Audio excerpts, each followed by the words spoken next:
पुण्यात आज प्राप्तिकर कायदा 2025 आणि प्राप्तिकर नियम 2026 याबाबत जनजागृती कार्यक्रम आयोजित करण्यात आला होता. प्रधान मुख्य प्राप्तिकर आयुक्त यांच्या कार्यालयातर्फे प्रारंभ 2026 धोरण सुधारणा आणि मिशन विकसित भारतासाठी जबाबदार कृती या उपक्रमाअंतर्गत हा कार्यक्रम घेण्यात आला.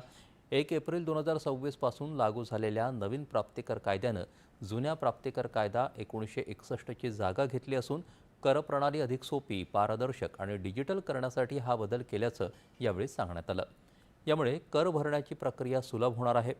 नागरिक आणि उद्योगांना अनुपालनाचा खर्च कमी व्हायला मदत होईल. 2047 पर्यंत विकसित भारत घडवण्यासाठी साधी, पारदर्शक आणि नागरिक केंद्रित करप्रणाली महत्त्वाची असल्याचं खासदार मेधा कुलकर्णी यांनी यावेळी सांगितलं.